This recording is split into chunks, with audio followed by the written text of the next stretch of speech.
Welcome to Storytime for Sleep. Tonight, we begin the timeless tale of the Arabian Nights, the story of King Shahrayar and the wise Shahrazad, whose voice turned darkness into dreams.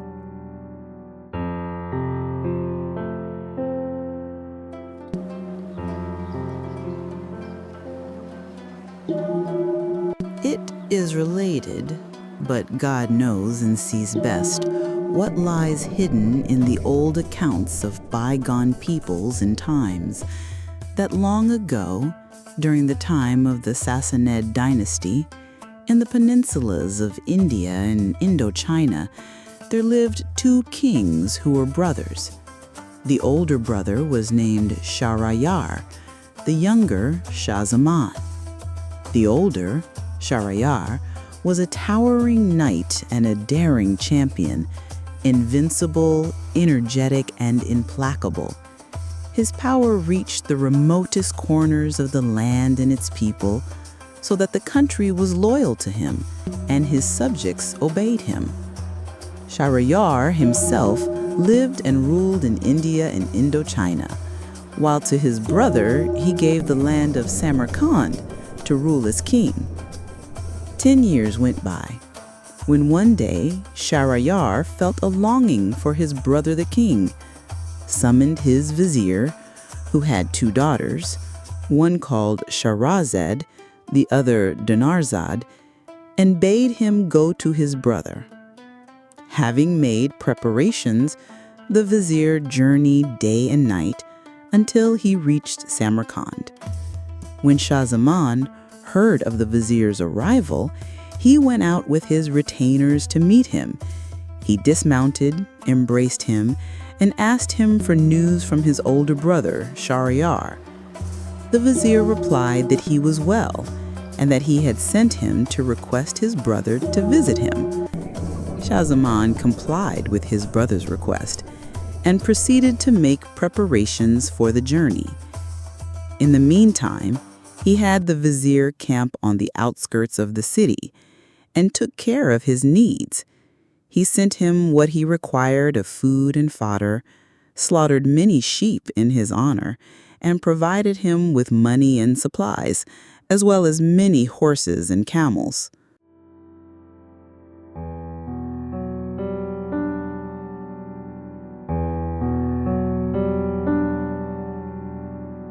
For 10 full days he prepared himself for the journey.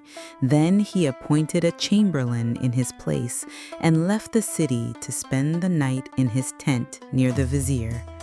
At midnight he returned to his palace in the city to bid his wife goodbye. But when he entered the palace, he found his wife lying in the arms of one of the kitchen boys.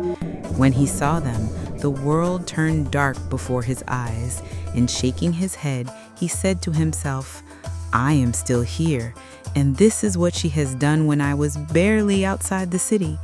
How will it be, and what will happen behind my back when I go to visit my brother in India? No, women are not to be trusted." He got exceedingly angry, adding, "By God, I am king and sovereign in Samarkand, yet my wife has betrayed me and has inflicted this on me."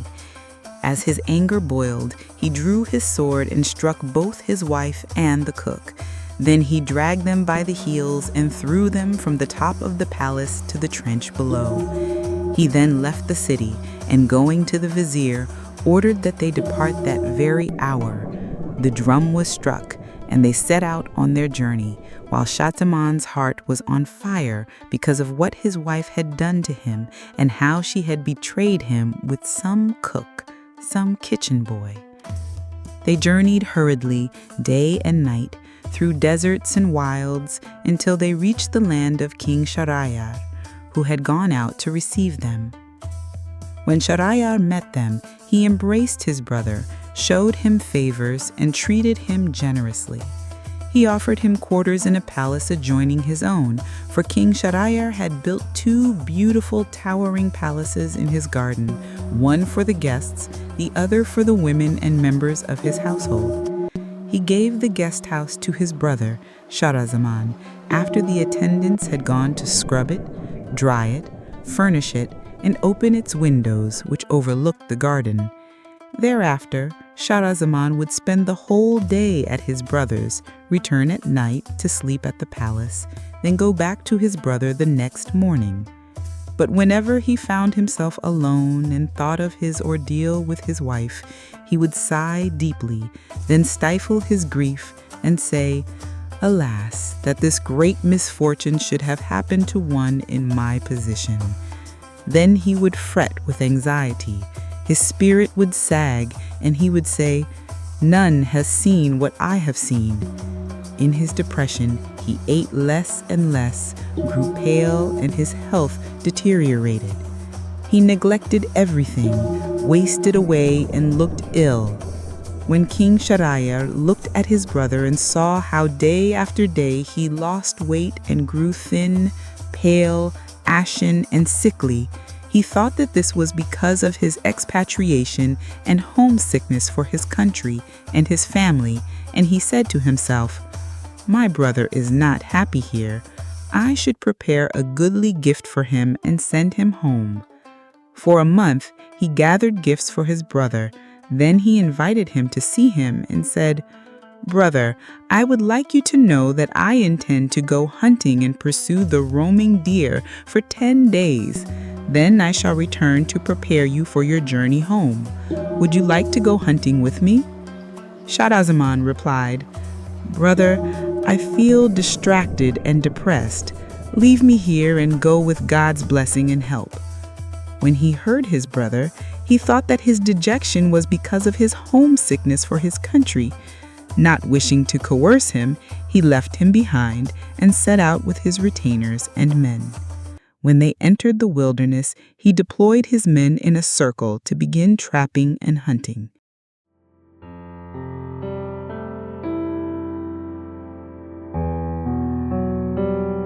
After his brother's departure, Shahzaman stayed in the palace, and from the window overlooking the garden, watched the birds and trees, as he thought of his wife and what she had done to him, and sighed in sorrow. While he agonized over his misfortune, gazing at the heavens and turning a distracted eye on the garden, the private gate of his brother's palace opened, and there emerged, strutting like a dark-eyed deer, the lady, his brother's wife, with 20 slave girls, 10 white and 10 black. While Shahzaman looked at them without being seen, they continued to walk until they stopped below his window, without looking in his direction, thinking that he had gone to the hunt with his brother. Then they sat down, took off their clothes, and suddenly there were 10 slave girls and 10 black slaves dressed in the same clothes as the girls. Then the 10 black slaves mounted the 10 girls, while the lady called, "Masood, Masood," and a black slave jumped from the tree to the ground, rushed to her, and, raising her legs, went between her thighs and made love to her. Masood topped the lady, while the 10 slaves topped the 10 girls, and they carried on till noon. When they were done with their business, they got up and washed themselves. Then the 10 slaves put on the same clothes again, mingled with the girls, and once more there appeared to be 20 slave girls. Masood himself jumped over the garden wall and disappeared, while the slave girls and the lady sauntered to the private gate, went in, and locking the gate behind them, went their way. All of this happened under King Shahzaman's eyes. When he saw this spectacle of the wife and the women of his brother, the great king, how 10 slaves put on women's clothes and slept with his brother's paramours and concubines, and what Masood did with his brother's wife in his very palace, and pondered over this calamity and great misfortune, his care and sorrow left him, and he said to himself, "This is our common lot. Even though my brother is king and master of the whole world, he cannot protect what is his wife and his concubines, and suffers misfortune in his very home. What happened to me is little by comparison. I used to think that I was the only one who has suffered, but from what I have seen, everyone suffers. By God, my misfortune is lighter than that of my brother." He kept marveling and blaming life, whose trials none can escape, and he began to find consolation in his own affliction and forget his grief. When supper came, he ate and drank with relish and zest, and feeling better, kept eating and drinking, enjoying himself and feeling happy. He thought to himself, "I am no longer alone in my misery. I am well."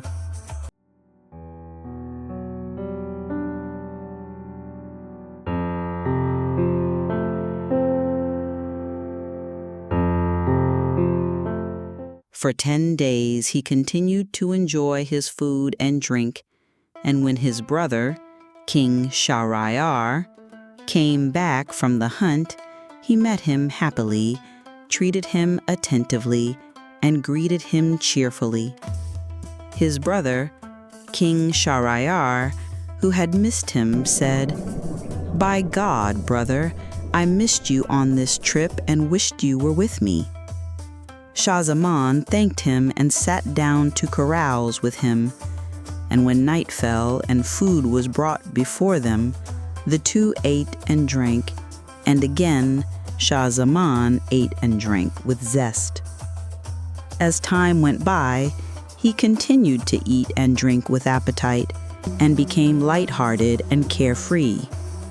His face regained color and became ruddy, and his body gained weight, as his blood circulated and he regained his energy. He was himself again, or even better. King Shahrayar noticed his brother's condition, how he used to be and how he had improved, but kept it to himself until he took him aside one day and said, "My brother, Shahzaman, I would like you to do something for me, to satisfy a wish, to answer a question truthfully." Shahzaman asked, "What is it, brother?"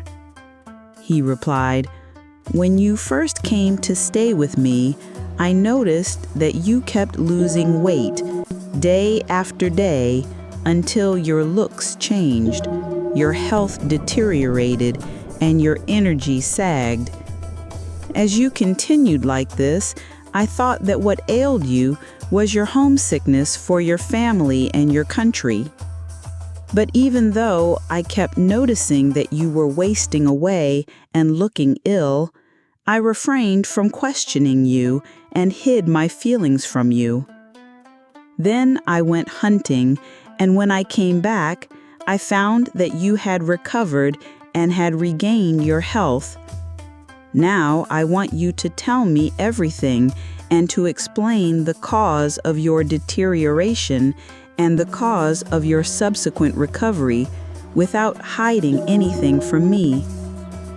When Shahzaman heard what King Shahrayar said, he bowed his head, then said, "As for the cause of my recovery, that I cannot tell you, and I wish that you would excuse me from telling you."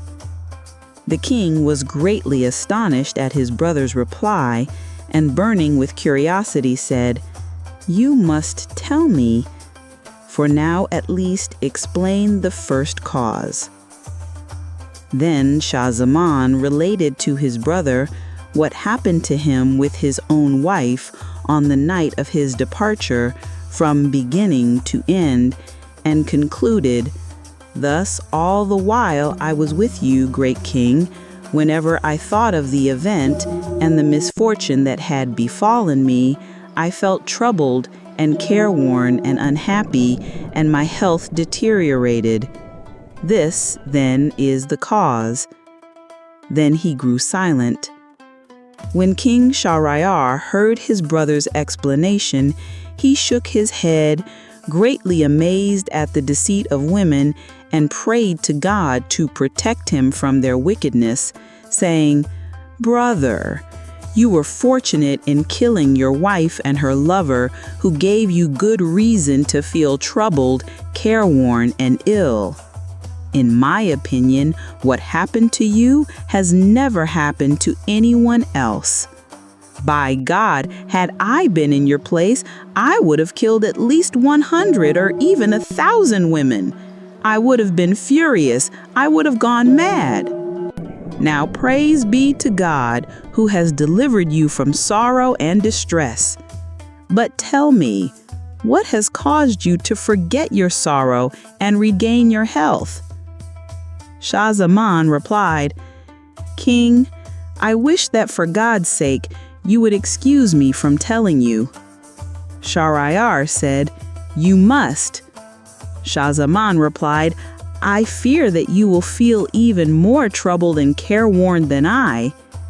Shahrayar asked, "How could that be, brother?" "I insist on hearing your explanation."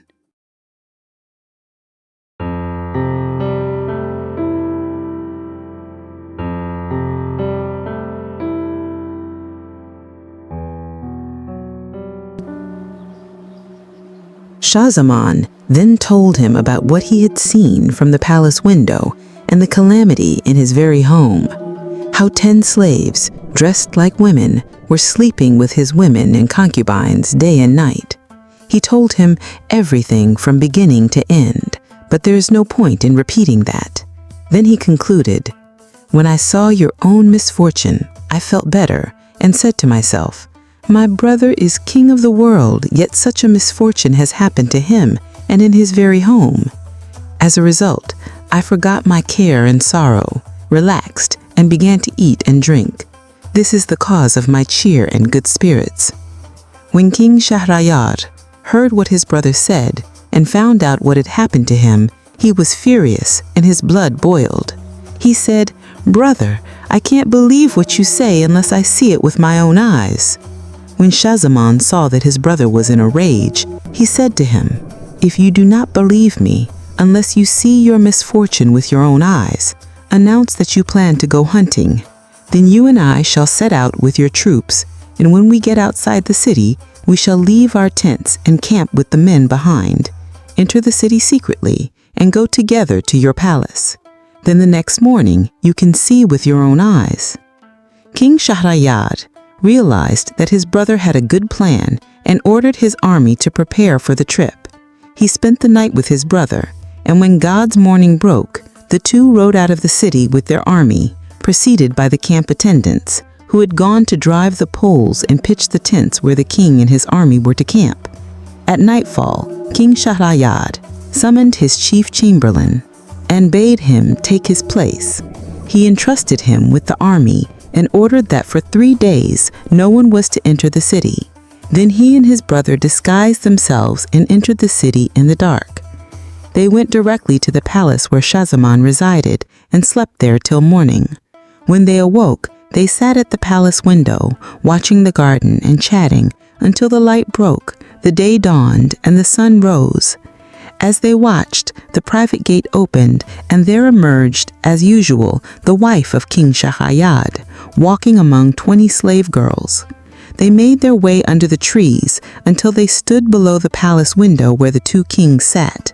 Then they took off their women's clothes, and suddenly there were 10 slaves, who mounted the 10 girls and made love to them. As for the lady, she called, "Masood, Masood," and a black slave jumped from the tree to the ground, came to her, and said, "What do you want, you slut? Here is Saad al-Din Masood." She laughed and fell on her back, while the slave mounted her, and like the others, did his business with her. Then the black slaves got up, washed themselves, and putting on the same clothes, mingled with the girls. Then they walked away, entered the palace, and locked the gate behind them. As for Masood, he jumped over the fence to the road and went on his way. When King Shahrayar saw the spectacle of his wife and the slave girls, he went out of his mind, and when he and his brother came down from upstairs, he said, "No one is safe in this world. Such doings are going on in my kingdom and in my very home. Perish the world and perish life. This is a great calamity indeed."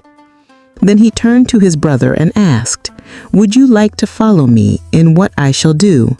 Shahzaman answered, "Yes, I will." Shahrayar said, "Let us leave our royal state and roam the world for the love of the Supreme Lord.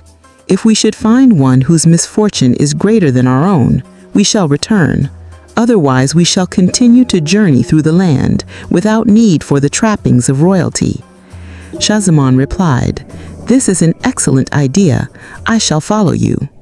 Then they left by the private gate, took a side road, and departed, journeying till nightfall. They slept over their sorrows, and in the morning resumed their day journey until they came to a meadow by the seashore. While they sat in the meadow amidst the thick plants and trees, discussing their misfortunes and the recent events, they suddenly heard a shout and a great cry coming from the middle of the sea. They trembled with fear, thinking that the sky had fallen on the earth. Then the sea parted, and there emerged a black pillar that, as it swayed forward, got taller and taller until it touched the clouds. Shahrayar and Shahzaman were petrified. Then they ran in terror and climbed a very tall tree, sat hiding in its foliage. When they looked again, they saw that the black pillar was cleaving the sea, wading in the water towards the green meadow until it touched the shore. When they looked again, they saw that it was a black demon, carrying on his head a large glass chest with 4 steel locks. He came out, walked into the meadow, and where should he stop but under the very tree where the 2 kings were hiding. The demon sat down and placed the glass chest on the ground. He took out 4 keys and, opening the locks of the chest, pulled out a full-grown woman. She had a beautiful figure and a face like the full moon and a lovely smile. He took her out, laid her under the tree, and looked at her, saying, "Mistress of all noble women, you whom I carried away on your wedding night, I would like to sleep a little." Then he placed his head on the young woman's lap, stretched his legs to the sea, sank into sleep, and began to snore.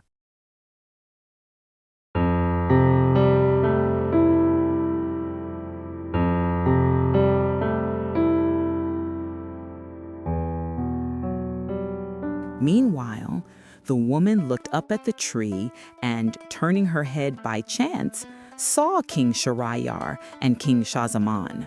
She lifted the demon's head from her lap and placed it on the ground. Then she came and stood under the tree and motioned to them with her hand, as if to say, "Come down slowly to me." When they realized that she had seen them, they were frightened, and they begged her and implored her in the name of the Creator of the heavens to excuse them from climbing down. She replied, "You must come down to me." They motioned to her, saying, "This sleeping demon is the enemy of mankind. For God's sake, leave us alone." She replied, "You must come down, and if you don't, I shall wake the demon and have him kill you." She kept gesturing and pressing until they climbed down very slowly and stood before her. Then she lay on her back, raised her legs, and said, "Make love to me and satisfy my need, or else I shall wake the demon and he will kill you." They replied, "For God's sake, mistress, don't do this to us, for at this moment we feel nothing but dismay and fear of this demon. Please excuse us." She replied, "You must," and insisted, swearing, "By God, who created the heavens, if you don't do it, I shall wake my husband, the demon, and ask him to kill you and throw you into the sea." As she persisted, they could no longer resist, and they made love to her, first the older brother, then the younger. When they were done and withdrew from her, she said to them, "Give me your rings," and, pulling out from the folds of her dress a small purse, opened it and shook out 98 rings of different fashions and colors. Then she asked them, "Do you know what these rings are?" They answered, "No." She said, "All the owners of these rings slept with me, for whenever one of them made love to me, I took a ring from him. Since you 2 have slept with me, give me your rings, so that I may add them to the rest and make a full 100. 100 men have known me under the very horns of this filthy, monstrous cuckold who has imprisoned me in this chest, locked it with 4 locks, and kept me in the middle of this raging, roaring sea. He has guarded me and tried to keep me pure and chaste, not realizing that nothing can prevent or alter what is predestined, and that when a woman desires something, no one can stop her.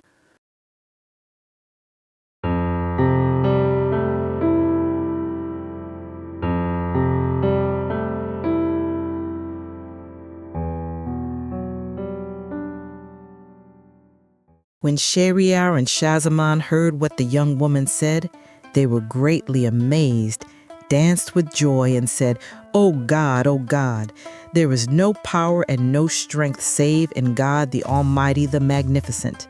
Great is women's cunning. Then each of them took off his ring and handed it to her. She took them and put them with the rest in the purse. Then sitting again by the demon, she lifted his head, placed it back on her lap, and motioned to them, Go on your way, or else I shall wake him. They turned their backs and took to the road. Then Shahrayar turned to his brother and said, My brother Shahzaman, look at this sorry plight. By God, it is worse than ours. This is no less than a demon who has carried a young woman away on her wedding night, imprisoned her in a glass chest, locked her up with 4 locks, and kept her in the middle of the sea, thinking that he could guard her from what God had foreordained. And you saw how she has managed to sleep with 98 men and added the 2 of us to make 100. Brother, let us go back to our kingdoms and our cities, never to marry a woman again. As for myself, I shall show you what I will do. Then the 2 brothers headed home and journeyed till nightfall. On the morning of the 3rd day they reached their camp and men, entered their tent, and sat on their thrones. The chamberlains, deputies, princes, and viziers came to attend King Shahrayar, while he gave orders and bestowed robes of honor, as well as other gifts. Then at his command everyone returned to the city, and he went to his own palace and ordered his chief vizier, the father of the 2 girls Shahrazad and Dinarzad, who will be mentioned below, and said to him, Take that wife of mine and put her to death. Then Shahrayar went to her himself, bound her, and handed her over to the vizier, who took her out and put her to death. Then King Shahrayar grabbed his sword, brandished it, and entering the palace chambers, killed every one of his slave girls and replaced them with others. He then swore to marry for 1 night only and kill the woman the next morning in order to save himself from the wickedness and cunning of women, saying, There is not a single chaste woman anywhere on the entire face of the earth. Shortly thereafter, he provided his brother Shahzaman with supplies for his journey and sent him back to his own country with gifts, rarities, and money. The brother bade him goodbye and set out for home. Shahrayar sat on his throne and ordered his vizier, the father of the 2 girls, Shahrazad and Dinarzad, to find him a wife from among the prince's daughters. The vizier found him one, and he slept with her and was done with her. And the next morning he ordered the vizier to put her to death. That very night he took one of his army officers' daughters, slept with her, and the next morning ordered the vizier to put her to death. The vizier, who could not disobey him, put her to death. The 3rd night he took one of the merchant's daughters, slept with her till the morning, then ordered the vizier to put her to death, and the vizier did so. It became King Shahrayar's custom to take every night the daughter of a merchant or a commoner, spend the night with her, then have her put to death the next morning. He continued to do this until all the girls perished, their mothers mourned, and there arose a clamor among the fathers and mothers, who called the plague upon his head, complained to the Creator of the heavens, and called for help on him who hears and answers prayers. Now, as mentioned earlier, the vizier who put the girls to death had an older daughter called Shahrazad and a younger one called Dinarzad. The older daughter, Shahrazad, had read the books of literature, philosophy, and medicine. She knew poetry by heart, had studied historical reports, and was acquainted with the sayings of men and the maxims of sages and kings. She was intelligent, knowledgeable, wise, and refined. She had read and learned. One day she said to her father, "Father, I will tell you what is in my mind." He asked, "What is it?" She answered, "I would like you to marry me to King Shahrayar, so that I may either succeed in saving the people or perish and die like the rest." When the Vizier heard what his daughter Shahrazad said, he got angry and said to her, "Foolish one, don't you know that King Shahrayar has sworn to spend but one night with a girl and have her put to death the next morning? If I give you to him, he will sleep with you for one night and will ask me to put you to death the next morning, and I shall have to do it, since I cannot disobey him." She said, "Father, you must give me to him, even if he kills me." He asked, "What has possessed you that you wish to imperil yourself?" She replied, "Father, you must give me to him. This is absolute and final." Her father, the Vizier, became furious and said to her, "Daughter, he who misbehaves ends up in trouble, and he who considers not the end, the world is not his friend. As a popular saying goes, I'd be sitting pretty but for my curiosity. I'm afraid that what happened to the donkey and the ox with the merchant will happen to you." She asked, "Father, what happened to the donkey, the ox, and the merchant?" He said,